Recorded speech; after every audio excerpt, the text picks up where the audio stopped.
Hi, everyone. This is the first episode of Pomegranate Seeds, a show where we kind of dissect and analyze pop culture, so whether that be film or television. And today, for my very first episode, do you want me to use your last name? Okay. I don't need to know my last name. Did I say my full name? Or did I just say my name is Jen? You didn't even say your name. Fuck. Okay. Hi, my name is Jen. Did not say your name at all. Okay. Hi, my name is Jen. I created the podcast Pomegranate Seeds with the intention of analyzing and breaking down popular television and film. So the initial intention behind the show was to first do a podcast style with commentary, but I think I wanted to kind of take the path of a lot of video essays where, between the clips you have the transitions into the commentary. I just think for me, I would just have a guest, a second person to also give their perspective. Pomegranate Seeds with the intention of analyzing and breaking down popular television and film, because I felt like there was sometimes discrepancies behind how, like, my friends and I interpreted a piece of media versus how a lot of the fandom did. And so it made me wonder, what is the intended interpretation? Is it as open as we would like to think? Or is it like, this is straight away the answer, this is how it should be viewed, For my first guest, I have my really close friend Danny. And do you want to say anything, or?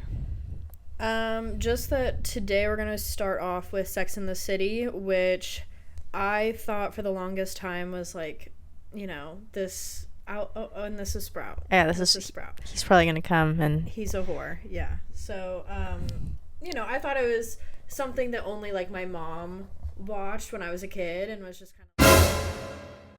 So, to provide a little bit of context, if you are someone who has never watched Sex and the City, so Sex and the City is how to describe it. Basically, it's a show that was released in 1998 by Darren Star. It's based on the popular column by the author Candace Bushnell. And so Sex and the City was first the column, then it became a book publication. So they took a lot of her most popular stories, produced a book, and that is kind of where this show comes from. Terrifying. Yeah, he's a lot. And so basically the show revolves around 4 women kind of navigating life in New York in their 30s. And a big aspect, aside from their careers, is trying to navigate life as a single woman in a society that, makes you feel like the end goal of life is to get married and to have kids. And so you kind of see how these 4 women kind of process and go through life with that in mind. And it basically, the main character is technically Carrie Bradshaw,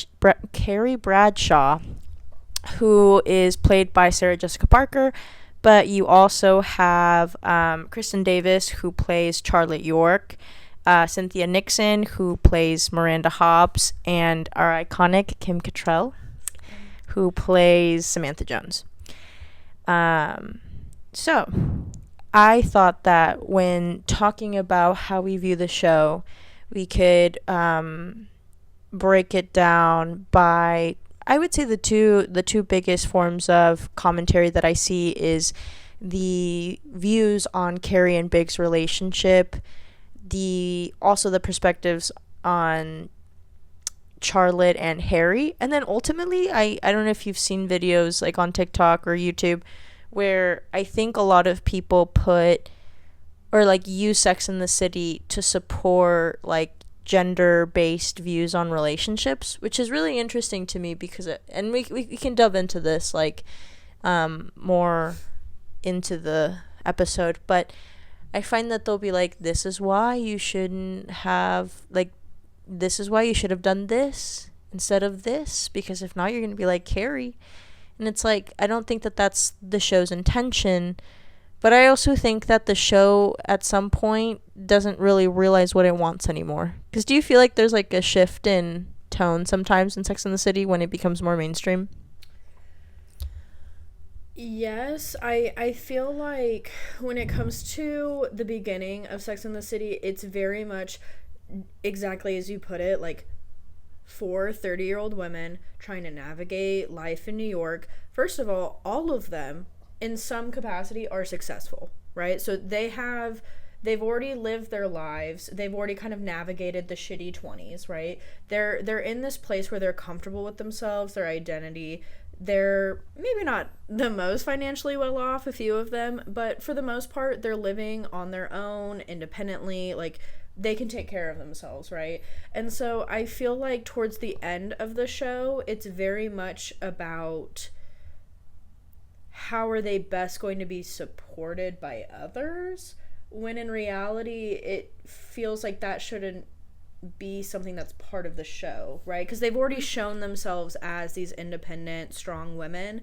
Not saying that they shouldn't have someone to care about them, but it just felt like they were taking this very important aspect of the four women, of like their independence, their ability to be strong and mindful and all these other really nice attributes, right? And kind of like stick them down the toilet so they can fit into the mold of what's expected of like ending the show with a partner. Yeah. So I agree. I think it also, to add on to that, I've mentioned it before, where I do think that the biggest love story in Sex and the City is amongst the four women.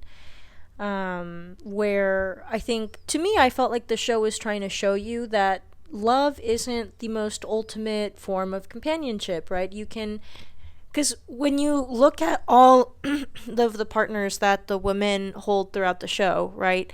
None of them truly comprehend them as complex individuals as their friends do, right? Yeah.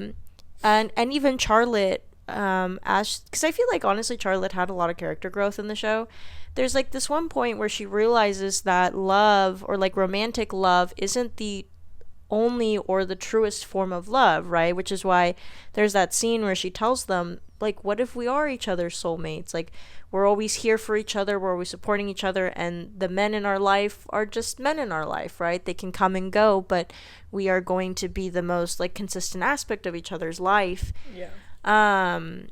And I wish they would have stuck to that more, but you are right. They shift towards, like, it's no longer exploring alternative pathways to partnership and to joy. It's, you know, I believe that the creator said that it should have, like, a, you know, storybook ending, because for Candace Bushnell, she actually doesn't even end up with her version of Big. Oh, really? Yeah. Oh, speaking of which, we didn't really talk about Big or Harry and who they are. Big is Carrie's biggest love interest throughout the entire series. She constantly goes back to him. She constantly thinks about who he is in her life, or, you know, what her life would look like if she finally had him. He's very much kind of this big picture person that she believes is like going to be her soulmate and is her everything, blah blah blah. And Charlotte's like person that she ends up with is Harry. Harry is basically the complete antithesis of who she believes is her soulmate. Like, it's the complete opposite of everything she's ever believed to be her soulmate. And they truly are, in my opinion, meant to be together. But yeah, those two get so much hate. Carrie and Big?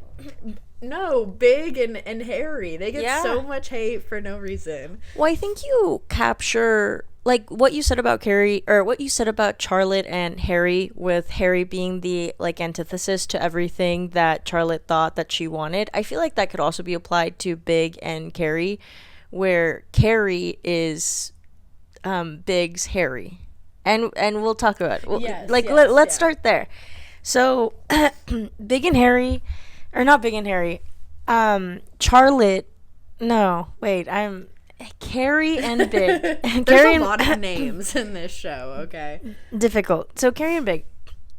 I have, like, when I viewed the show for the first time, relationships where I very much viewed it one way, where I felt like both of them had issues that they hadn't truly worked on, and being with each other made them forced to think about, said behavior. Yeah.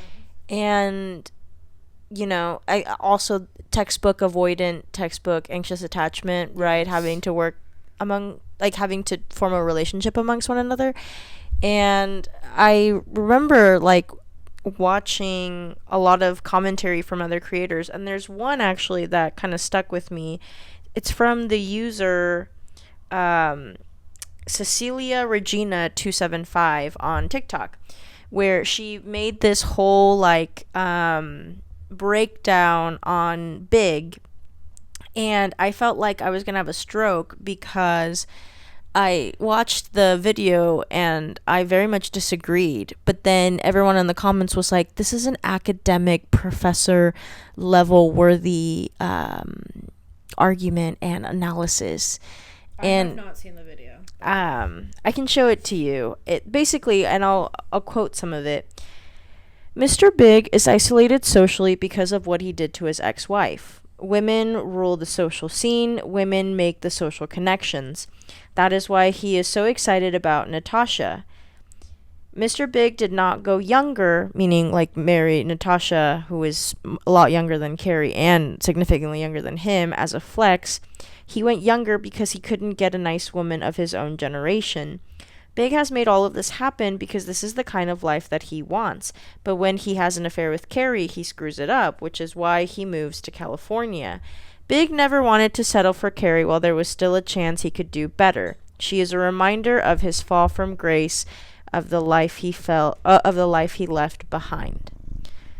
And I just felt like that was a very surface level take on Carrie and Mr. Big. I mean, upon hearing literally, Sprout, taking all of the limelight for yourself. I mean, upon hearing that, like, I do agree with your opinion of the video, only because I feel like there's aspects throughout the show where, like, it's very obvious that men are also a part of the social scene, and they also make decisions. Like, it is a very much, like, I took this class about, like, conversation and interpersonal connections and relationships a few years ago, and, like, the biggest thing that I took away was, like, during a conversation, it's very much like throwing a baseball. You throw it to someone, that's you reaching out to them with a question or a statement that you expect the other person to catch, bring their own take to it, ask a question, bring a statement, whatever, and it goes back and forth, right? And in the same vein, I feel like that's the expectation of just socialness in general, where, like, you're meant to, like, it's not just women run the social scene, like, oh my gosh, they do all this stuff. Like, there are very much aspects and times in the show when, like, the men ostracize the women. They're in their own group together. Or, for example, the episode where they're, like, talking to all the 20-year-old men, right? And they're like, oh my god, we're with, like, the 20-year-old men, we're, like, kissing and, like, all that stuff, right? And those men very obviously ran the show, right? Like, during the entire episode, like, the women were kind of at the whims of what the men were deeming popular or what the men were deeming socially acceptable. And so to sit there and say that the women run the social scene, I'm not going to sit there and dispute it completely, but I think to sit and say that they run the entire society of social scene for Big in particular is completely inaccurate. I also just feel like, yes, he may have gone lower in age, even younger than Carrie, because Carrie's what? She's like a good she's 32 when the show starts. She's 32, and I forget how old he is. He, I believe, is 40. So, I mean, isn't that bad? Okay. Anyway, that's our own trauma. Anyway, so, I don't feel that way at all, though, about, like, the age thing being necessarily like a cast from Grace, or, oh, he can't get someone his own age. I think as a society, we all, for the most part, kind of tend to ignore, or not ignore, but accept that women are allowed to get with older men, and it's not necessarily the same way around. Like, they have other episodes that touch on that. Yeah.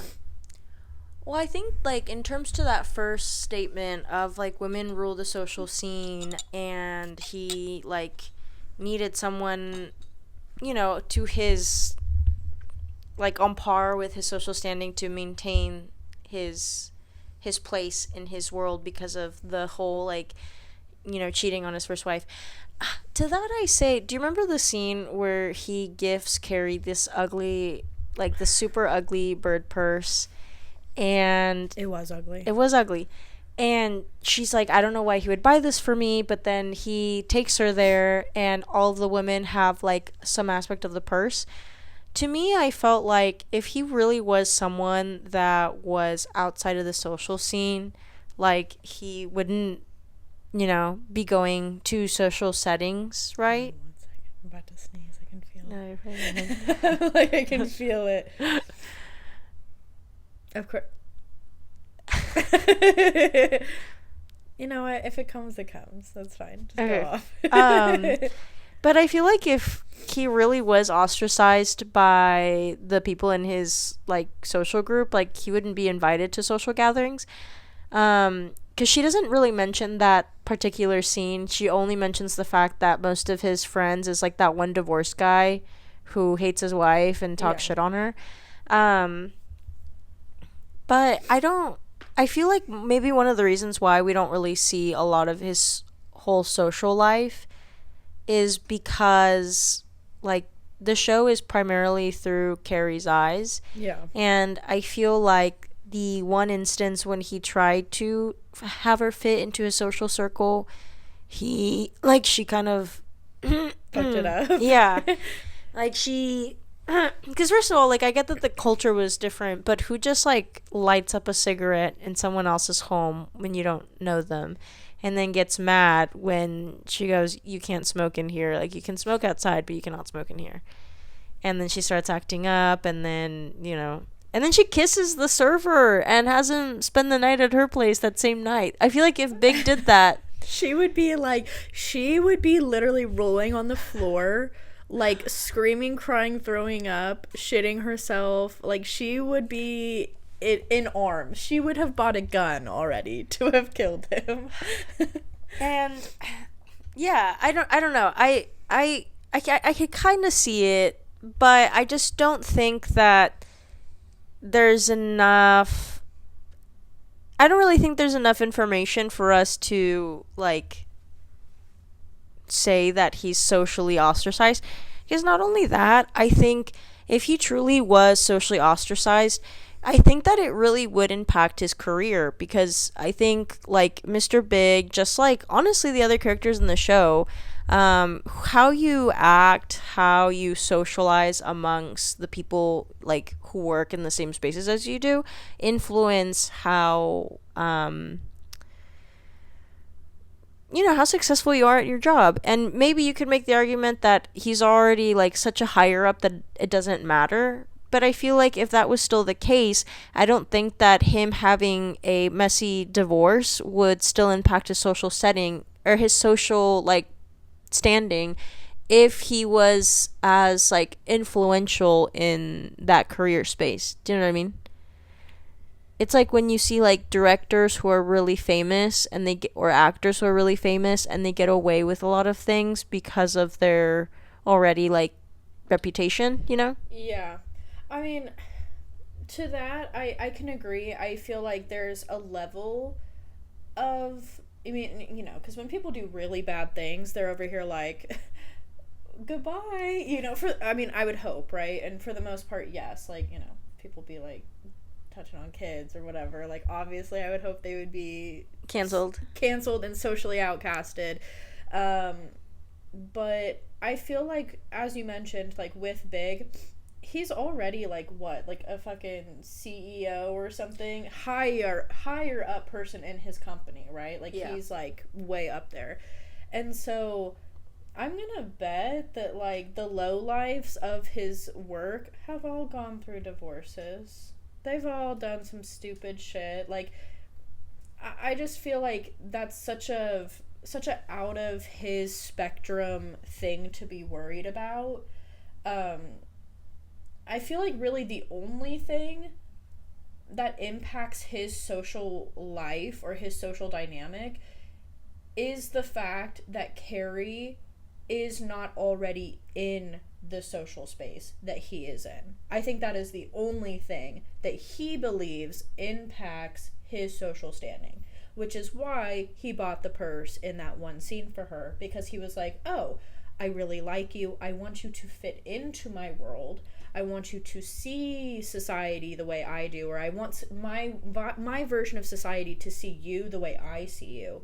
And if me buying you this purse is going to help you fit in with the people who are already in my social circle, I'm going to do so. Yeah.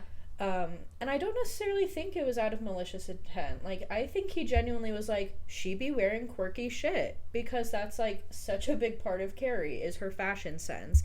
She be wearing some ugly shit, okay? Some are fits, and some are fits, some are not, right? As any other fashion icon would understand, right? But I feel like she would have bought that purse herself. She has a bird purse in the revamp. Literally, she has a bird, and maybe that's because she's like, remembering Big, hashtag peace up. But it just feels wrong to me to sit there and be like, I just feel like from Carrie's perspective, which is again how we see the show most of the time, right? Everything that Big does is never enough. Yeah. And so, as you mentioned earlier, I really do think it comes from the space of they're from socially two different worlds. That's the one big thing that I think a lot of people don't necessarily talk about, or if they talk about it, it's not necessarily from the perspective that I think we're thinking of. And two, no one ever brings up their attachment styles. And that is the biggest, most prevalent issue in their dynamic and in their relationship, in my opinion. So to add on to that, and to kind of divide up our combo a bit, there is this YouTube channel called The Take, and they basically make this whole video about the puzzle of Mr. Big.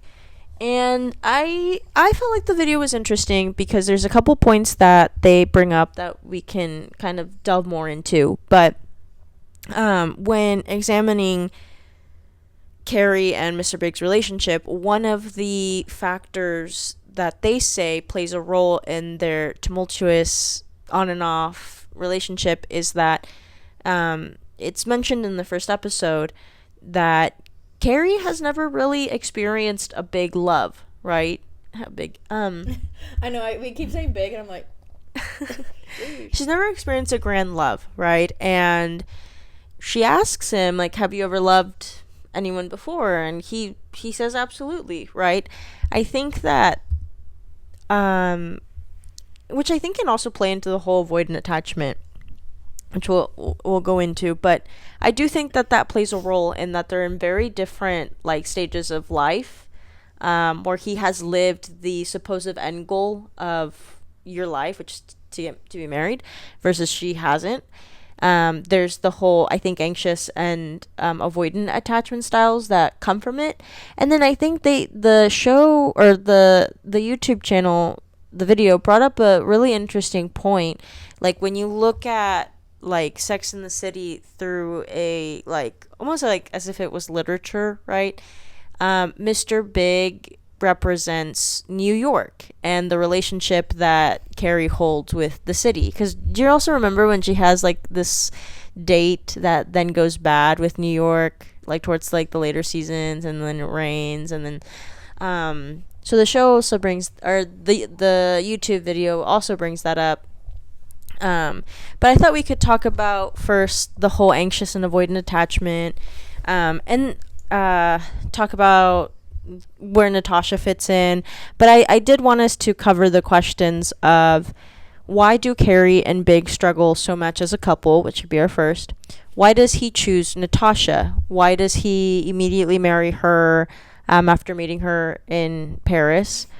Was Aiden the better option for Carrie? Which is, like, a really popular sentiment amongst the fandom, where they basically are like, you're so stupid, you should have been with Aiden, like, you would have been happier, like, blah, blah, blah.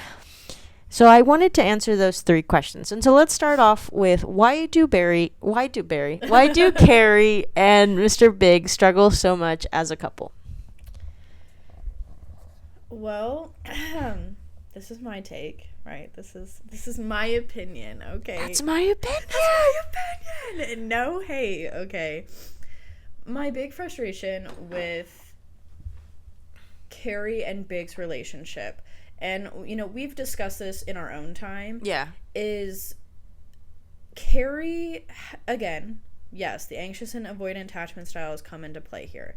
But Carrie has this expectation of Big, that he is her Prince Charming, her knight in shining armor, right? She expects the world of him. She expects every dream, every fantasy to be fulfilled from this one person, right? And Big is almost the complete opposite of every fantasy she's ever had. Yeah. So he literally cannot fulfill those things.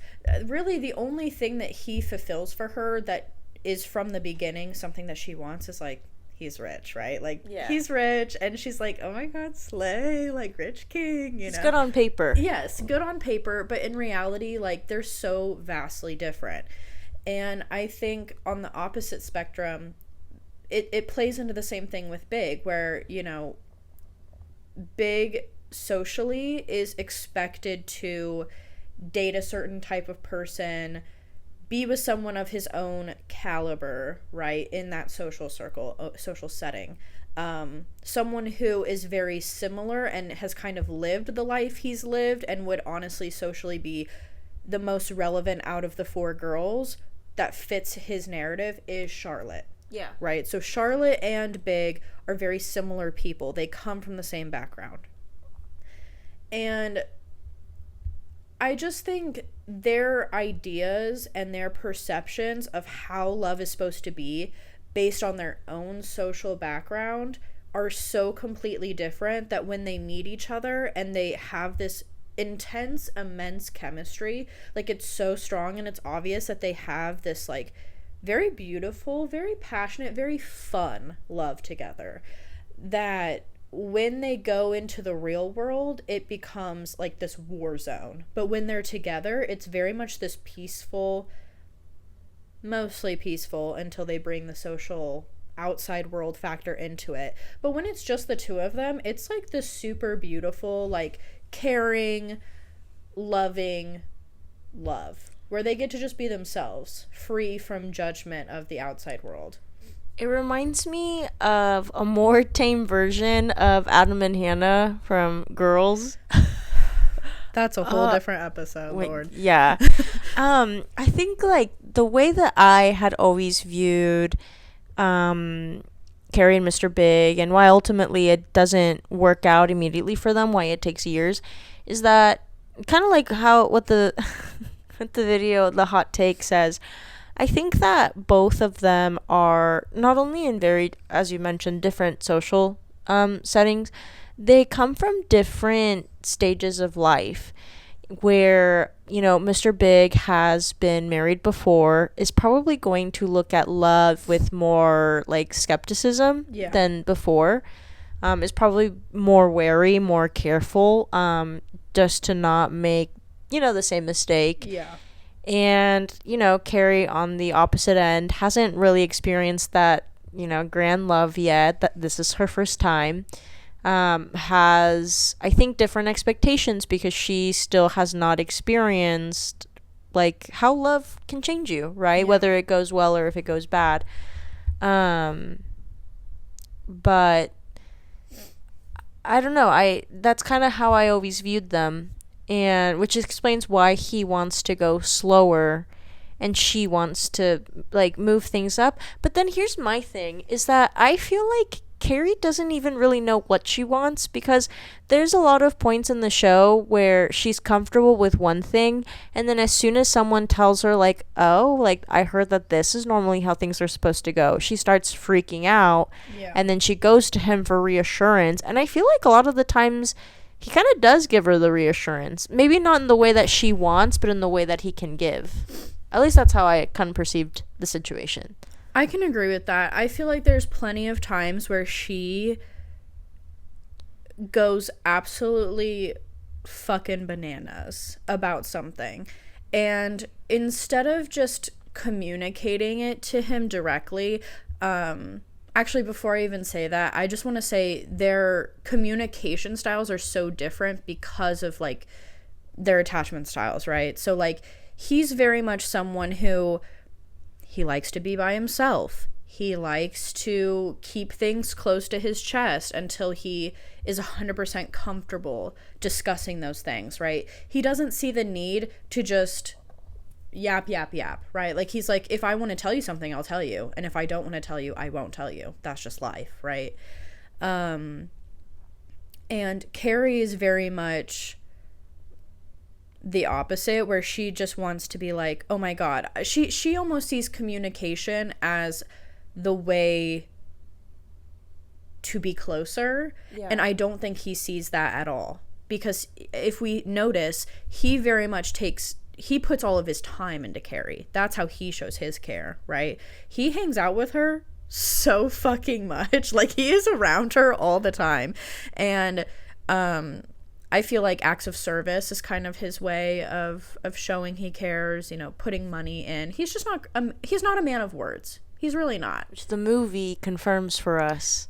Yes. Which we'll talk about it later. I feel like just now for the show. Yeah, the movie, damn, that show was crazy.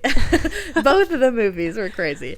But Carrie's, again, very much on the opposite spectrum, where she's over here like, oh, the only way that I know that you'll love me is if you feed into my tests. She's one of those. She's like, I'm a tester. I'm going to say the most out-of-pocket shit and expect you to have one answer. There's only one answer that I'll take, and if you don't say it any other way, I've decided that you are the worst person in the world, and I hate you, and you're an abomination to this planet. I just feel like there's a lot of times, and I do personally like Big. I like him. I feel like I resonate with him as someone who, out of the two major attachment styles, I'm mostly avoidant. So I understand a lot of why he does things. I just feel like she victimizes herself a lot in their relationship, even though he changes the most out of the two for the other person. I agree. And it makes me sad to see it. I feel like, as someone on the opposite end of that who does have an more anxious attachment. Slay. They always find each other, y'all. It's crazy. I think that I feel like there is a lot of points in the story between them where the parts where he can give her reassurance, he gives her reassurance, and the parts where he can't, he tells her, like, I need time. Yeah. Like, he has mentioned multiple times, I need time, I have been married before. Yeah. I can't jump into the idea of love, because as many people say, love is not enough, right? Yeah.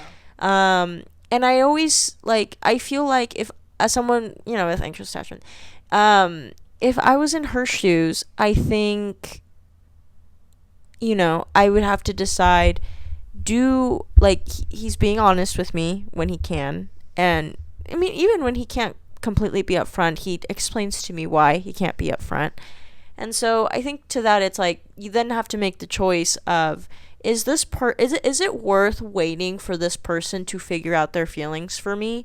Yeah. Or should I break it off and move on? Like, which is, I think, a hard choice for an anxious attachment, because I understand and relate to her feeling of trying, because she even mentions it, trying to mold yourself to be someone that they're going to like. Yeah. And struggling with that, and always being fearful that you're going to do one thing and they're going to leave, or if you express wanting something and they're going to leave, right? Because that's something that she mentions. And I think that's like a big issue with communication, as you've mentioned, is just as he has his own view, she struggles so much to express what she wants, because she's afraid that once she expresses it, he'll get, like, he'll be like, ugh, this is too complicated. Yeah. And I think, I mean, it kind of happens, but I think because she, goes through a more, like, she still ends up expressing her wants to him, but in a more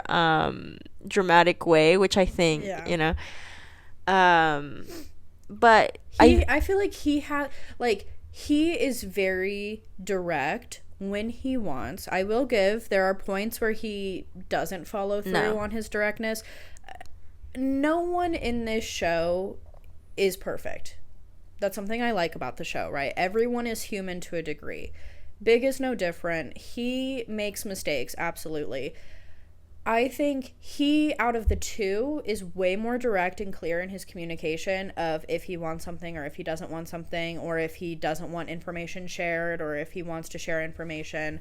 So he's very direct in his way, and she's very roundabout in the way that she wants her desires to be displayed. She'll go completely, 180, and then he has to go, oh, because you did this, I'm now thinking you want the other thing instead, right? Which, I mean, I guess works for them in the end, so good for them, but... It makes me think of that scene when she, like, sees him walk out of the church with his mom. I was just thinking that. And she's like, I want to meet your mom. And he's like, no, I don't think I'm there yet. Yeah. And then she stalks him, like, doesn't respect the boundary, goes and stalks him. And he point blank tells her, this is something I have to do in my own time. Yeah. Like, and honestly, like, I feel like I can't even blame them, because if I was in his shoes, right, and we're dealing with his mom, he's already been divorced. He is a known womanizer, right? Like, he's known for dating models. He's known for, just dating a lot of, women who, like, I'm not saying that they don't have complex personalities, but he doesn't really go to them for complex personalities, right? Yeah. And I think that if I was his mom, I probably wouldn't want to know about anything until it was truly serious, knowing what my son was like, Yeah, because she knows. She knows what her son is. She's like, my son's a whore. Like, she's aware. She knows. And I agree with that. Like, I agree that there are aspects of, like, boundary setting that he is very quick to be like, this is the boundary. I'm setting it. And they almost have to do this, like, every episode. They have to almost do this complete roundabout way of resetting the boundary, because she breaks it, she does this crazy thing, and then he's like, can you please respect my boundary now that you've already broken it? And she's like, teehee, I guess, king. And I'm like, okay, you could have just respected it in the first place, baddie, but go off. No, and then the one scene that always makes me irritated, I felt like so after the whole fiasco with his mom and going to the church, I always felt like him suggesting a trip for them to go together was a way for him to determine if the relationship was truly going to go towards a more serious route. Yeah. Because, you know, he suggests it right after her insecurities about, like, oh, I don't think that you view me seriously as, like, a potential, like, dating prospect, right? Yeah. Like, as a partner.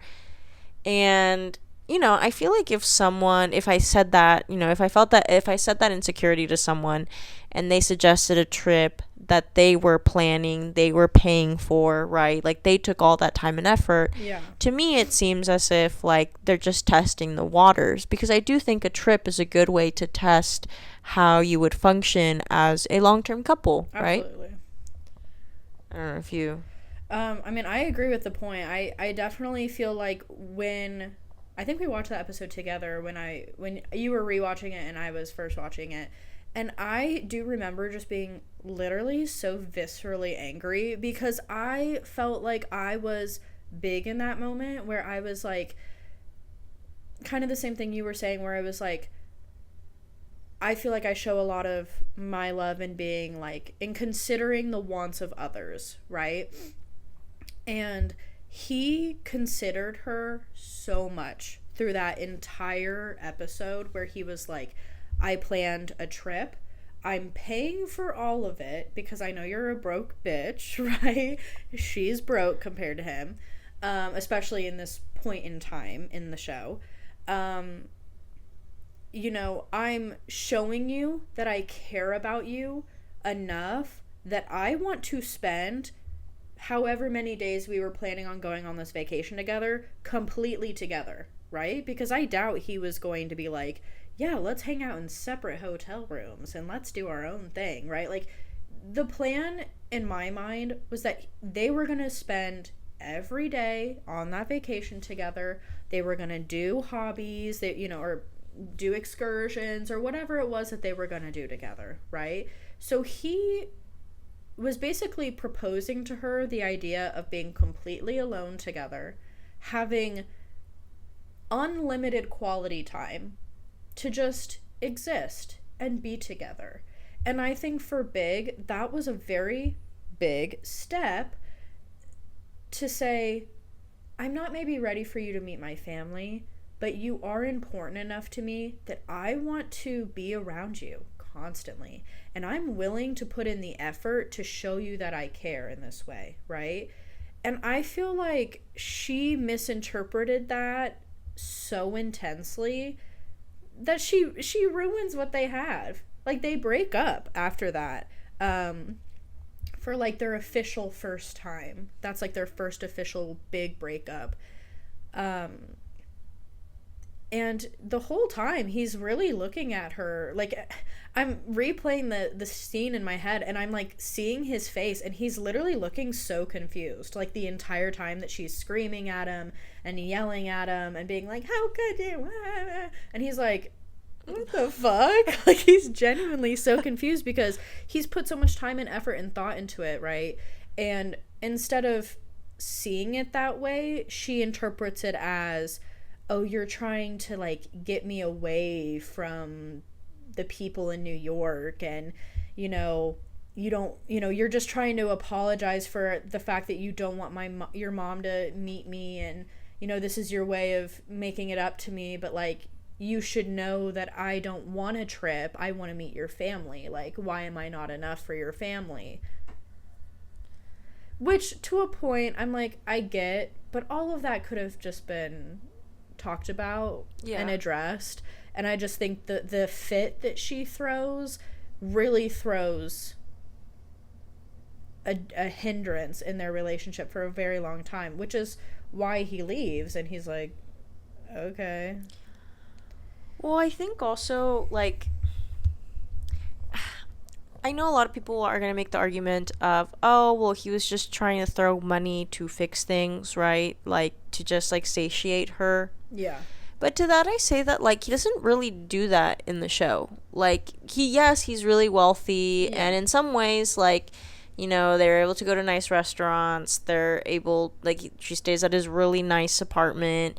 But, like, genuinely, like, he doesn't, it's not like a sugar daddy situation. Like, he's not like, here's this, like, $10,000 pair of earrings for you. Like, really, the only gift he gives her is the bag, of which she hates, right? Yeah. But, like, I feel like if it was truly that type of relationship, like when Samantha has a thing with that really old man who gives her, like, a lot of jewels, like, I would understand that argument of he's just throwing money to fix things, but he doesn't really do that in the relationship, really. So I guess, to me, that perspective doesn't make sense. To me, he's always felt like someone who, like, can maybe be inconsistent with his words, but has always kind of showed with his actions what he feels like. Like, when he takes her to that his favorite Italian restaurant where he knows everyone, he's really comfortable. He introduces her as his partner. He sings a song for her. They take a picture together that he then keeps in his drawer. Like, that's love, bitch. Yeah. And I think, like, when they get back together, I feel like he is more realistic on where they're at when they're getting back together. Because if I was in his shoes, right, I plan this whole trip, I pay for it, I go and get her, it's literally the day of the trip, we're about to leave, and she pulls this stunt, I would be pissed. Oh, absolutely. I would be pissed. I'd be like, bitch, I'm not paying a cent more on you. Yeah. Hoe ass. Absolutely not. And then she reaches out and is like, we need to be together. Like, you know, I still have feelings for you. Like, let's pursue something. And she first, I think, hints, correct me if I'm wrong, but I believe that she first is like, oh, let's just do something casual. And then she wants to, like, reignite the relationship. I believe so.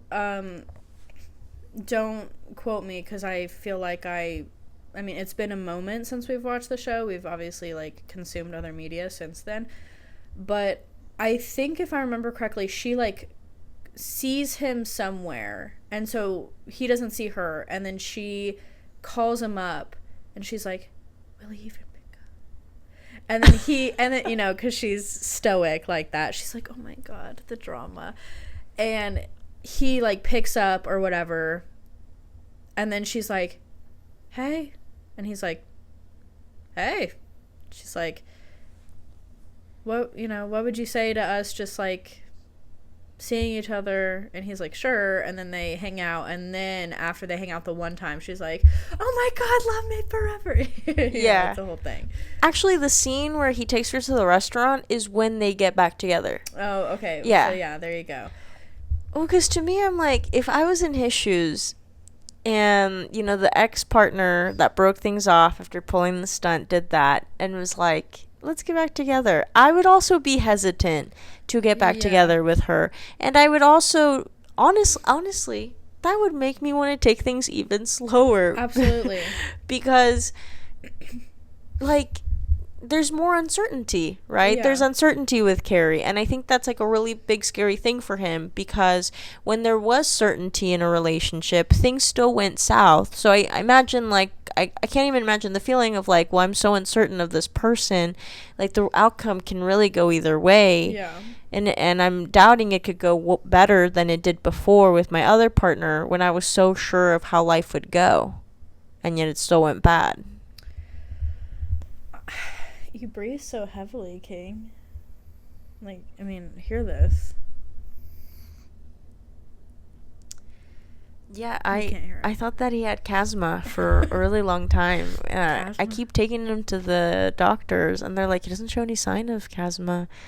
He just got deep lungs, I guess. I don't know. Well, they're like, yeah, sometimes cats do that, because, dude, he snores. Man straight up snores.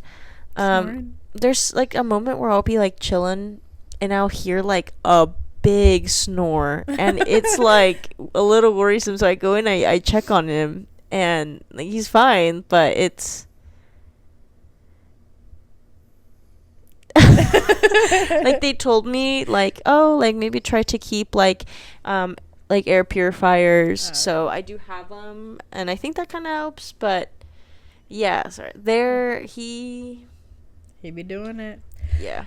Okay, sorry. Back on track. He be distracting us. I feel like a big thing too when they get back together, and I think he also displays it more than I would say Carrie does. Yeah. I will say Carrie, she does it after she makes a mistake. Like she's very much one of those people, at least to me, where she has to make the mistake herself before she can learn anything. Like, she has to make the mistake. She cannot just listen to other people's opinion and be like, you're right, I shouldn't do that. She has to do it. Like, it's in her. She has to figure out the repercussion before she can go back and be like, that was wrong. Which, you know, there's plenty of people. Yeah, there's plenty of people out there who need to do that, right? So, like, that's the kind of person she is. It is what it is, right? I think when they get back together, Big does a great job of trying to cater to her more and her love language. And they even have that discussion, right, where, like, I forget exactly when it is, but I'm, like, seeing it in my head, where she's, like, getting really frustrated, and he's like, look, I did this thing that you wanted. I reassured you like you asked. I don't understand why that's not enough for you, because I went against everything that I do that's natural for me to cater to you, to make you feel reassured and feel good about this particular aspect of our relationship. And I'm not receiving anything in return. And she kind of blows up and does this whole, oh, fuck you, you know, thing. And then later on, she kind of returns to him in silence, and she's just kind of like, okay. And I'm not sure if you remember what scene this is. They're in an apartment. I forget which apartment it is, but, like, he kind of tries to, like, be like, look, like, I've changed a lot. I've tried to, like, talk to you and communicate to you a bit more, which I know is what you asked. Can you do this thing for me and just, like, allow me to have this one thing that you're not really giving me? And she's like, fuck you. And then later she, like, comes in and she's like, you're right, I'm sorry. And then she talks about it. I know. And it's, like, the first time she ever communicates with him, like, directly. But it's only after the fact that she's, like, been upset with him. It probably won't. I don't think it's the scene you're thinking, but it makes me think of the scene where, I believe it starts off when he knocks her over the bed and she punches him in the face at night. Oh, yeah. And how she feels like she's a guest in his own, like, apartment. Like, she doesn't feel like he wants her to really, like, yeah, like, exist in it. And he eventually goes and visits her at his apartment, and he tells her, like, because she's like, oh, what is the ideal situation for you? And he's like, well, the ideal situation for me is that, like, I have my space, you have your space, and, you know, we do our own thing, but then when we're together, we're together. Yeah. And and then I think to him, like, accepting that boundary was, or trying to meet her halfway in that boundary was, I'll spend the night at your place, so you feel like, you know, I'm equally as invested in spending time with you in your own terms, and you know, and then vice versa. But I felt like that was, and I felt like she understood that, and I think by committing the act of actually spending the night at her place, which she had never done before, I think kind of showed that. Like, that's kind of what it made me think of, which might not be it, but it's frustrating me that it's not coming to me right now, but there is a moment I know that is very similar to kind of that particular instance, where she kind of resoundedly, and no, literally, so cute, kind of just lets it go and realizes that she's, like, acting up a little too much, and kind of goes to him and is like, you're right. And he's like, that's all I wanted. That's all I wanted was for you to just, like, acknowledge that, like, I have some autonomy over this relationship as well. Like, it was some kind of boundary of some kind, which, you know, they deal with a lot throughout the show. But, I mean, to bring it back around, I just feel like their relationship is very chaotic and very crazy. Oh, 55 minutes. And I just don't think that they see eye to eye at all for a very long time because of their lack of communication or their lack of compatible communication. Like he'll talk and she will not listen. But then alternatively, she'll, say so much that he has a hard time filtering through what she really desires. Yeah. And I think that's the biggest lack in their relationship. And so when everyone's like, oh my god, Big's so frustrating, or like, oh my god, like him and Big, or like Carrie and Big should not have ended up together, I'm like, on the surface, yes. On the surface, these people were acting up and needed to be put in their place, absolutely. But I think as the show shows, love is so unpredictable, and love is not just an easy street. I think there's so many things that they could have done differently, and they would have reached a completely different conclusion if they had done those things. But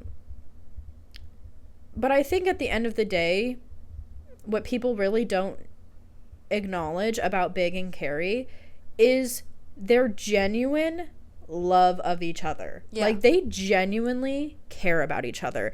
Big genuinely sees Carrie for who she is, and that's why he makes all of these steps to try and make it work. Same with Carrie. Like, she tries to be with all these other men who on paper or are more idealized to her type or communicate a bit more like her, whatever, right?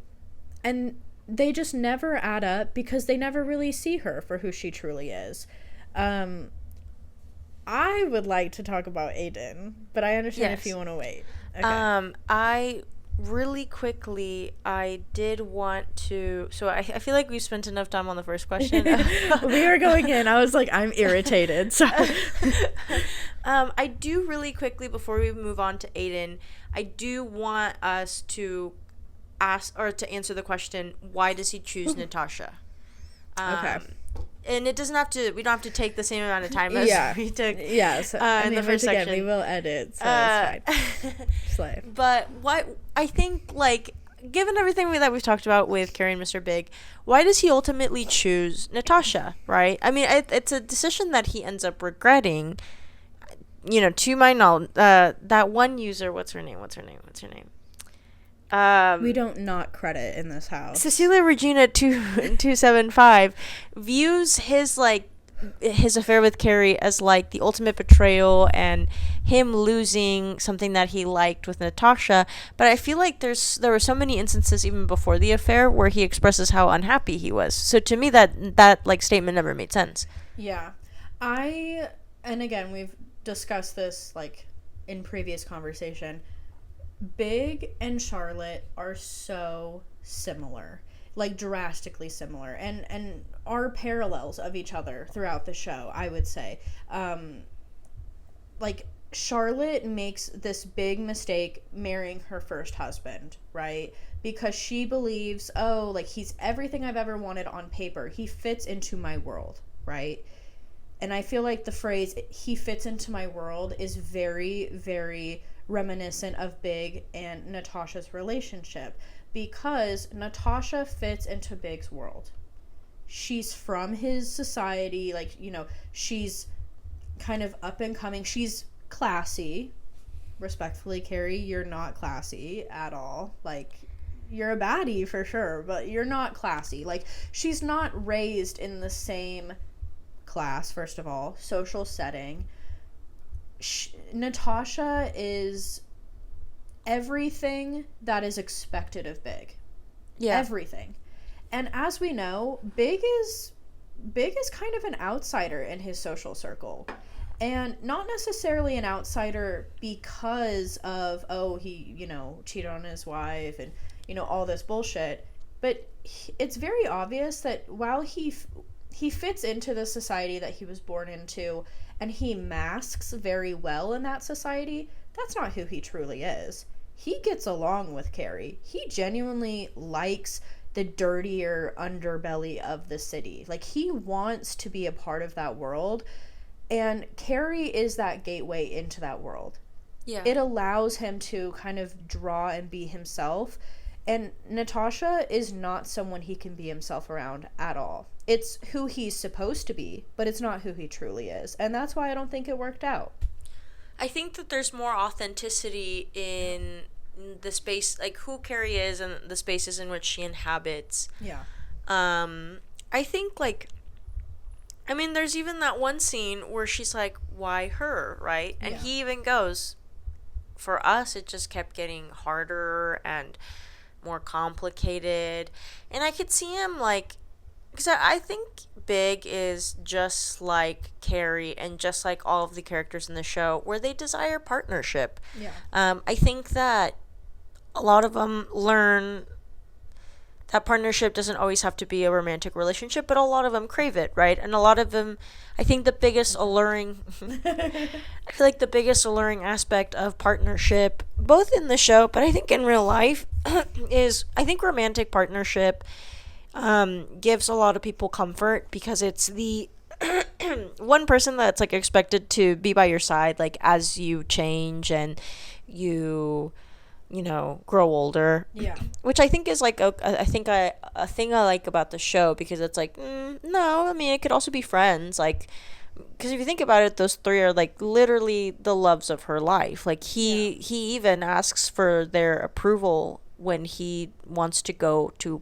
Paris to go and get her. Yeah.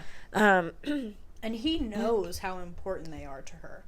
So I feel like, again, we'll talk about that more with the Aiden situation, but he sees their impact on her life. Yeah.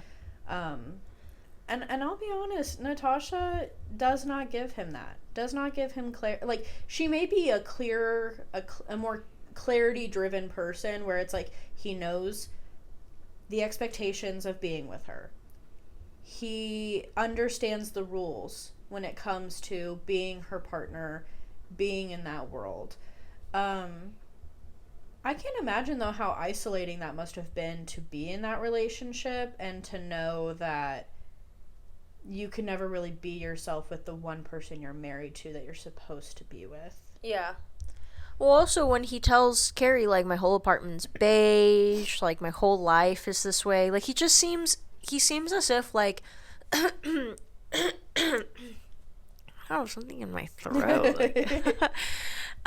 It just seems as if, like, he falls to the same idea that he fell for before. Yeah. Where, you know, I just need to go to the safe option, because that's not only what I'm expected to do, like, that's the type of person I'm expected to marry. Like, I know how to navigate that space more, and those types of individuals.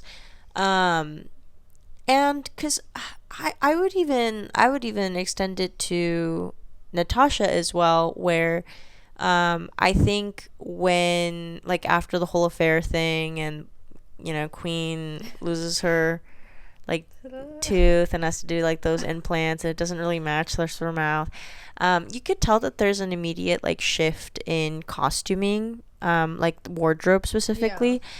And to me, it always gave the impression of her starting to deviate from that mold, because, you know, just like Big didn't find joy in, you know, playing by, you know, the, like, societal expectations, she also did not find joy, right? Yeah. And I mean, and not to delve too much into it, but Charlotte also doesn't find joy from giving into societal expectation. Absolutely. Like, but I think, to conclude on Mr. Big and Natasha, there is, I don't know if I want to bring it up, because I don't know how I feel about the revamp. I feel like the revamp does a lot of character assassination, but there is this one part where after he dies, he wills her, like, he puts in his will to give her $1 million, and a lot of, like, fans of the show view it as him acknowledging that he regretted not ending up with her. To me, it kind of gave off like mostly just regret for how things ended, like Yeah. to have done that to her, to have cheated on her Almost immediately. into the marriage. Yeah. Quite literally almost immediately. He was like, bye-bye. And I think like not I think I disagree with a lot of things on the revamp, because I think a lot of I get that people can change and people mature, because we see them with at least like a 15-year gap, right? Yeah. Maybe less if we count like the timeline of the movies, but I don't know. I just think like I think that if it was in character with him to have given her the $1 million, I think it's partly because maybe he felt like he couldn't really close or, you know, have closure in that relationship, because I think it would have made Carrie insecure given like their history. I don't know. That's like the one like instance that just kind of makes me think about it a bit in terms of like what was truly the extent of his feelings to Natasha, because I mean, I think he certainly had love for her. I definitely think he wouldn't have gone through with it if he didn't have a semblance of love and care for her. I just don't think he loved her. Like, I think there's a very big difference. I think some people, and I feel like there's been a lot of discourse, at least on TikTok lately, about like the difference between like platonic and familial love and then like romantic love and what that looks like, because the veil has kind of thinned, I feel like, since like social media and like Tinder and all these things, right, have kind of made relationships very different. I feel like he most definitely had a love for her, but I think that very intense, distinct romantic love that he had for Carrie was not something he had for Natasha whatsoever. Whatever that may be, I feel like it's different for every person and what they deem the difference, but whatever that difference was for Big, I definitely think he felt it with Carrie and not with her at all. yeah. Okay. What time? Okay. Shifting over to the question of, because I know this is like, was Aiden the better option for Carrie? I'm gonna die on this hill, y'all. I'm gonna die on this hill. You know, from what I've seen from a lot of fans, right? A lot of them are like, Carrie is so dumb. Like, she should have ended up with Aiden. Like, he was always the better option. Like, she was so dumb for doing that. And I don't know. Not that Aiden is like scum of the earth, right? Like, terrible person. But to me, I never thought that he was the better option. So I'm gonna say this first. Mind you, my brother is named after him. Okay? My mom watched the show. She was in love with Aiden. So she named my brother Aiden, okay? Same spelling and everything. I fucking hate this man. Okay? I hate him. With maybe not my brother, but every fiber of my being, I hate this character. And I think that he is the first semblance of a representation for the nice guy in media. And I'm going to say that with such a strong chest. And the reason why is because he expects Carrie to fit into every mold that he desires, right? He expects that from her. There's multiple occasions, especially with his little like lake house retreat. Oh my gosh. Right? Where he expects her to go on the weekends to help him. Bitch, she don't like the country. She is not a country girl whatsoever. She comes on the first day wearing like what she considers a country outfit, and he's like, bitch, there's mud. And she's like, I'm in heels. What? You know? Like, he expects a family with her.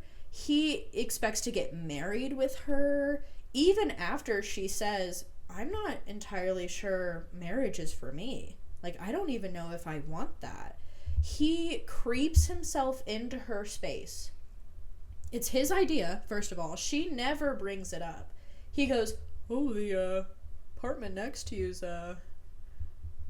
for sale, so, I could buy it and we could expand your apartment because I know you love your apartment so much.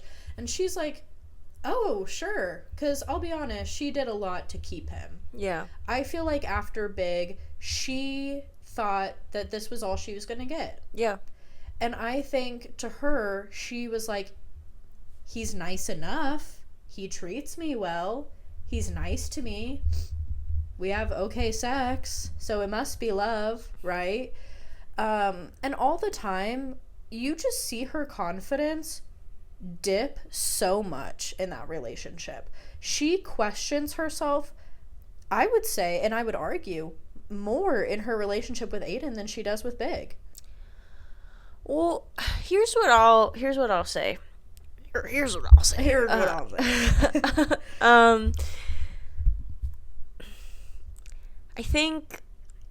I think in some ways he was good for her, and in some ways he was awful for her. And I think to start off on the good... Bitch, you good? No, he's not.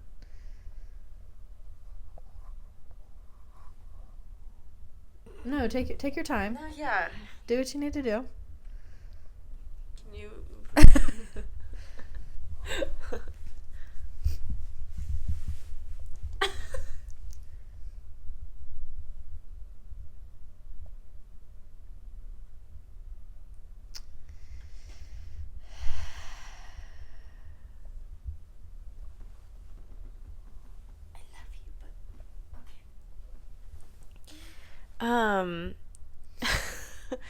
So I think in some ways, like, he brought out some good aspects in that, like, Girly gave up smoking, which, like, I mean, she goes back to it, but she needed to. And I do think for a really long time he gave her that reassurance that I think she wanted. And I think it helped her kind of think about what she wanted. Because I think it's easier to think about your own desires when you're given options versus when you're not. Yeah. Because she even mentions, like, she didn't really think about the idea of marriage and kids with Big until he pretty much took it out of the table. Yeah. Right?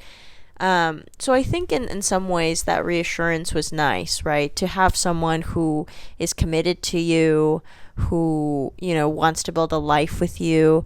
But I think, as you mentioned, I think, liked the idea of who Carrie could be, but not who Carrie was. Yeah. Because no offense to Carrie, I just never saw her as, like, a stay-at-home mom.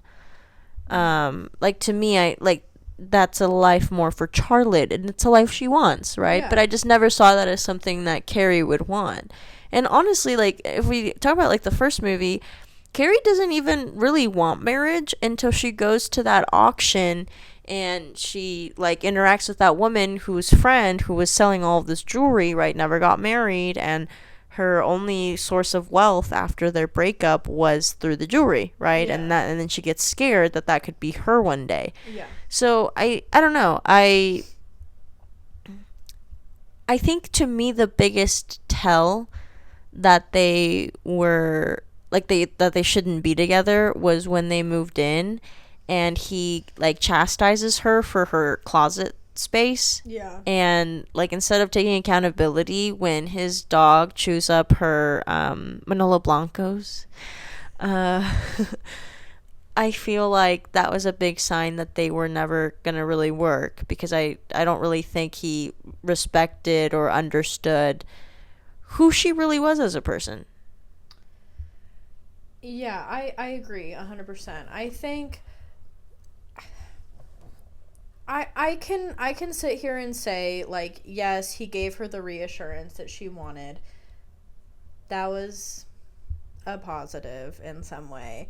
I just think the point that you made earlier where you said that he is almost like the complete opposite spectrum of Big and like shows her choice or shows her the potential of another kind of relationship, I think is good or was good for her. And I think that was the only good outcome that came from their relationship was she sees this expectation of what life is supposed to be like for her, right?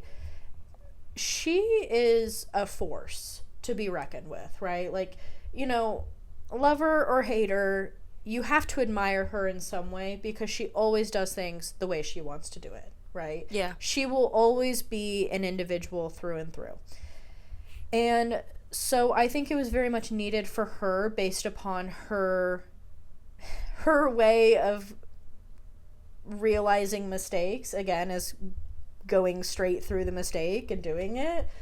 I think she needed to be in the relationship with Aiden to realize that that's not what she wanted from her life. I just think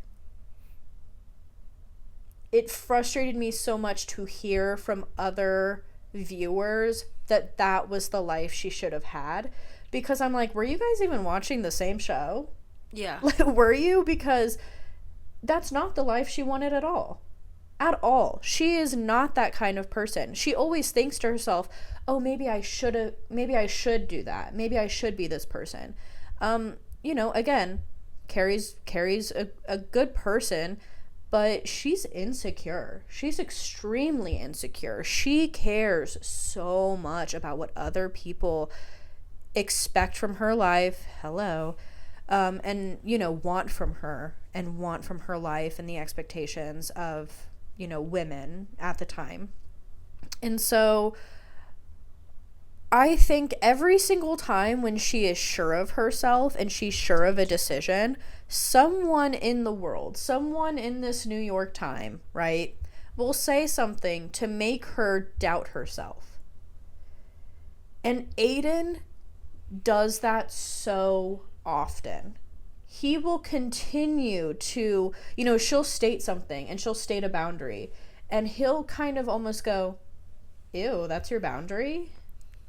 Well, this is my boundary and my boundary is normal compared to yours. And then that makes her go, oh, okay, yeah, I'm sorry. I should do that. And then it becomes this whole issue. I dislike him so much. I think the one thing that I will give him, right, is I think a lot of the reason why he lashes out more is I think after the whole like infidelity fiasco. Yes. But I think Carrie words it perfectly where it's like you are allowed to be hurt and you're allowed to have felt that betrayal. Yeah. However, if you are wanting to have a relationship with me, if you're wanting to make this work, you have to overcome it. You have to forgive me for it. Absolutely. And you like I'd say like the term forget is like a loose term, right? I think you have to forget it in the sense of it can't impact any future conflict, any like you can't hold it over my head for the rest of our relationship. Yeah. And I think that was something that he was not going to do. I will say though, she did stress me out when she's like, Big is coming to the cabin. Oh my god, no, again, I think something that I would hope that every like Sex and the City fan can admit is like, obviously, bitch, you're watching the show for the chaos. Like, you're watching it for the absolute chaotic lives that these women lead, right? Because they do some stupid shit. Like, let's be real. Carrie is absolutely no exception. She's the number one instigator, in my opinion, of all of these crazy mishaps for the most part, right? Yeah. I'm not denying that what Carrie did to Aiden with Big is so terrible. And honestly, he's stronger than me because I would not have accepted her back if it had been me, right? And so I admire that he was willing to stick it out because he genuinely loved her, and he genuinely was like, I want to, you know, see what could have been. But that's how it feels to me. It feels like he didn't want to be with her because he genuinely loved her. It felt like he wanted to be with her because he wanted to see what could have been. The whole time after the affair happens and they try and get back together, it's almost feeling like he pushes her into moving in together. He pushes her into the marriage. He pushes her into all these expectations because he goes, this is how you'll prove that you love me more than him. And that's gross to me. Yeah. It's like if you're exactly as you mentioned, and as exactly Carrie says in the show, you're either going to love me despite what happened and we're going to push forward, or we're not and we're going to break up, and that's just what it is. And I feel like that's such a heavy burden to place on someone, even if they were in the wrong in the beginning. But that's just such a heavy thing to put on somebody. And it feels very malicious to do so. I think also, if I was in Carrie's shoes, right, and this is this man who is saying that he's like, that I'm the great love of his life, right? Mm-hmm.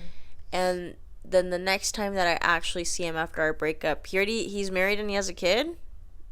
No, for real. Right? Did he even get married, or is it just, I don't even know. I forget if he gets married, but I do know for a fact they had a child together. To me, that would be like, oh, you wanted the life experience more than you wanted me. Absolutely. And I genuinely don't really think that they would have lasted, because I don't see Carrie having kids. Not that there's anything wrong with having kids, but to me it just never seemed like something that she has or had wanted. Absolutely. I think that's why I hate the revamp. I hate the revamp so much. I couldn't even nostalgia watch it. I couldn't even hate watch it. I just felt like the revamp, like the what is it? I was gonna say it's called It Ends With Us, but that's not the title. And Just Like That. Colleen Hoover, that was fucked up. And the fact that you used an Ethel Cain song, we'll never forgive you. Okay, sorry. But I just think, like, I just feel like the revamp just hated us, hated the characters, and I think does a lot of backtracking, because there's like, you know how, like, I'm spoiling it, but I feel like at this point you should know that if you really wanted to watch the And Just Like That show as a Sex and the City fan, you would have already watched it. I'm so sorry. Spoiler warning, I guess. But Big dies, I believe, in the first episode. At the end of spoiled that a while ago. Well, I'm saying, like, to the people watching. Oh, okay. Well, because you mentioned that you probably weren't even gonna watch it anyways. Oh no, yeah. Yeah. Okay. Anyways, but she, like, at some point when Aiden comes back as like a potential like, you know, going back to this, you know, great love, she's like, what if Big was a mistake and it should have always been Aiden? Like, Big was a mistake. And I'm like, what? Again, I understand, like, the logic of, like, people change, people, you know, as people grow, and, like, maybe, you know, that truly was how she would have felt, but to me that just never felt genuine, because I feel like if Carrie truly would have wanted to be with Aiden, as she expresses in And Just Like That, like, revamp, I think with Aiden comes the regret also of not having kids, and she never really expresses that. Yeah. Because I do think that if she was with Aiden, she would have felt obligated to have kids. Yeah. It's either you have kids or we break up. Like, to me, that seemed like a really big deal breaker for him.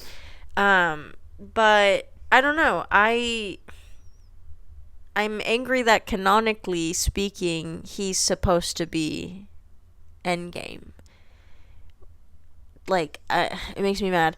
Because also, if you also do the comparison, Big makes her a whole shelf just for her shoes. Literally makes her an entire closet. And honestly, the one similarity that they do have that I will give them is both of them are homebodies. They do not like going out. Yeah. Which is obviously something that she wrestles with in both relationships. Yeah. Because she's so extroverted. Well, because it's like a point of contention in the second movie, because she always wants to go out, he wants to stay in, and when she goes to Abu Dhabi and she sees Aiden, and she's like, but I'm like, you forget that man also does not like going out. So like, if that's the basis for like which one you're gonna prefer, neither of them are gonna satiate you in that way, which is where your second main love comes in, which is your 3 friends who do like going out with you. Yeah. Not saying that like, you know, because obviously I do understand that it would suck if my partner never wanted to go out with me, but it just seems as if like to him, he's like, I don't want to go out every single weekend. Like, girly, I need to like charge that social battery Absolutely. up. Because I feel like by the time that they reach that stage in their lives, you know, she's becoming more of a household name, like her infamy is growing. I mean, they're going to like red carpet events for like movie premieres, so I can understand him being like, that's a lot. Yeah. But I don't know, I think the biggest reason why a lot of people view Aiden as the correct choice, like it should have always been Aiden, is I think that even though that's not the intention of the show, I think a lot of people still view and interpret Sex and the City through, you know, the societal expectations of love and marriage and partnership, when I think that's the whole point that the show is trying to challenge. But I can't even blame them, though, because I do think that the show struggles with sticking to that narrative. Because there's many points in the show, and we can probably for another episode, because we're gearing towards like an hour and 30 minutes, and we've only been on Big and Carrie, but it's intense. I think it's something that we could talk about in terms of like how we view Miranda, because is Miranda essentially getting punished for being an independent and ambitious woman because that's how society would treat her, or is that because of what the writers decided to ultimately do? Absolutely. She should have been with a doctor. Damn. Okay.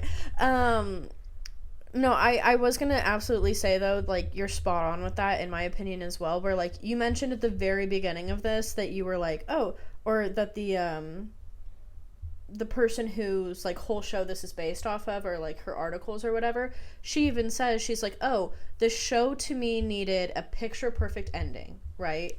Aiden, I feel like, is the potential picture-perfect ending for Carrie, right? Or just in general, right? I won't dispute that. He is the version of love that we are expected to take as the viewers and as standard America, right? We're supposed to look at him as the epitome of a good husband, a good partner, a good father, right? He's nurturing, he's soft, but he can work with his hands. He got a dog. He like has a lake house, like, you know, he's everything, right? And I completely agree with you that I feel like because she chooses Big, and because Big is her genuine love, like that is her genuine perfect match, in my opinion, right? That is her perfect match within the show.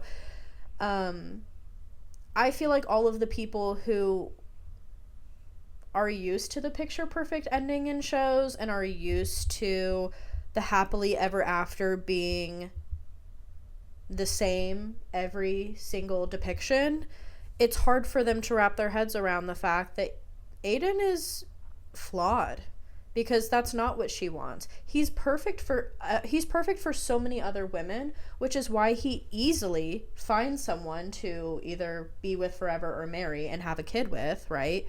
He easily finds that after Carrie, because he's a lot of other women's dream man. Yeah. But he's not her dream man, because she herself is completely on the opposite spectrum of the idealized romance. She is not the kind of person to want that. So she cannot be with someone who wants that. Well, I always like I also think like perspective is everything, because if you really think about it, like her and Mr. Big are pretty much another iteration of When Harry Met Sally, because to me when I watched that good movie, by the way, to me it always gave off like right person, wrong time. Yeah. Where like there's a lot of factors preventing them from getting together, until the very end. And to me, that was always, I felt the same case with Carrie and Mr. Big, where they're the right person for each other, but it's just not the right time. And I think a lot of that is due to the fact that Carrie has to experience different types of love to fully realize what she wants. Yeah. And I think Mr. Big has to, because he also goes through his own journey. Mm-hmm. He leaves New York. He tests the waters to see if that's something that would bring him joy. He, I think puts himself, maybe I guess, into a different upper class social setting in California, but he still takes himself away from the social setting in New York. Yeah. Like, I do think that both of them, in their time apart, do a lot of learning, right? That ultimately still leads them back to each other, Absolutely. Right? Because I feel like, again, people always also bring up the scene where he has like heart surgery and she goes and she takes care of him and he's like, what are we doing? Like, we should just be together. And to me, he leaves the next day.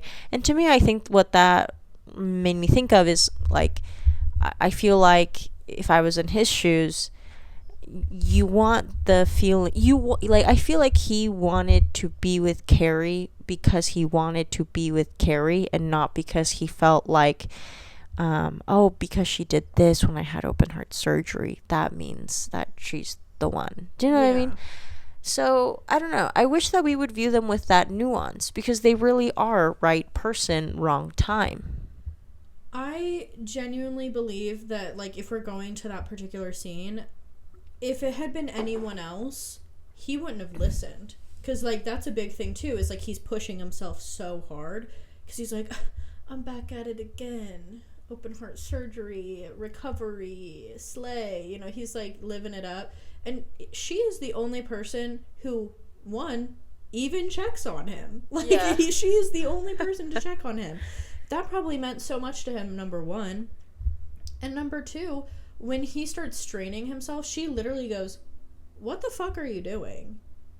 I need you. Maybe not, like, as my romantic partner in this particular aspect, like, when they were not together, but she was like, but I need you in my life. Like, you're so important to me that, like, the thought of not even having you in my life is so devastating and such, like, it's so incomprehensible. You need to take care of yourself to live. Yeah. For me. Like, and not even for me, but, like, I need to know that you're okay and that you'll be okay. So please take care of yourself. And I don't think anyone else in his life would have had that intense of an impact on him to have him care about his safety. Yeah. Just saying. Homeboy doesn't even have his mom visit. No, low key. His mom was like, open heart surgery? Fuck you. I mean, obviously we don't see if maybe she did come. Yeah. But it definitely was not giving the energy that she came at all. If anything, it kind of gave the fact that she was like, here's a card. Deepest sympathies. R.I.P. R.I.P. Go to California. Like, that's it, I don't know. It's a whole thing. But yeah. I feel like now that we're at an hour and 33 minutes, I do want to say thank you for being my first guest. Of course. Slay. I feel like we can always come back and talk about the other relationships, and we could also talk about girls. Girls? Hannah should not be the most hated character in Girls. I'm going to stand by that hill. Hannah is a villain, but she's not the villain. You know what I'm saying? Marnie's right there. Marnie is a fucking terror. Okay? Anyway. Yeah. And her and the fucking crazy bitch should have ended up together low-key in a lesbian relationship. It's just how I'm feeling about that. No, maybe literally. that's my own. What was her name? Nessa? No. That's from Wicked. her name? I can't even remember her name. Honestly, I just called her that bitch every single time I watched the show. I remember Shoshana, Hannah, Marnie, and... It started with a J, I thought. Jessa. Jessa. Okay, it was close to Nessa. It was close to Nessa. You said Nessa, and I was like, that feels right, but, like, not correct. And Jessa. Yeah, and so, so definitely, we'll come back, do maybe a part 2 Sex and the City, or do a Hannah spinoff. Yeah. Or a Girls spinoff, which Girls is a modern retelling of Sex and the City. Yeah, true. For those who have not seen Girls and you have seen Sex and the City, you would love Girls. Yeah. It's crazy. You will get a lot of secondhand embarrassment and anxiety. Yeah. But you will like it. And probably will want to kill yourself at one point, and then you'll be talked off the ledge by the comedic timing of probably one of the gay people. Yeah. I love Elijah. Icon. Elijah. Next week, our friend Dustin is going Dustin? We are going to analyze the movie Wicked, and we're gonna kind of break it down. Is it a good film using like film technique, like breaking it down with its film technique and its singing? Is it a good film? And then we're also going to talk about the parasocial relationships between fans and celebrities, because I think it was really at the forefront during, like, not only the production and filming of Wicked, but its ultimate reception, where there was that whole supposed affair with Ariana Grande and Ethan Slater, and with Cynthia and what's her name? It's okay. People pronounce it in separate ways, so it's either Lena or Lena, but she's from several different shows. I saw her in Master of None. Yeah, it's Master really of good show. None. Be slaying. But yes, that'll be our next episode. So feel free to tune in. It definitely is going to be a little less. I'm gonna edit it, but yeah, thank you for watching. I still don't even know how I'm gonna upload this. I made the YouTube channel, but I don't know. I looked up like podcast upload. It's a lot, but it'll be up on YouTube. Okay. Slay. Probably I'll upload it next week when I record, because it's gonna take me a week to edit. But thank you for watching. And then this is Sprout. And his tail.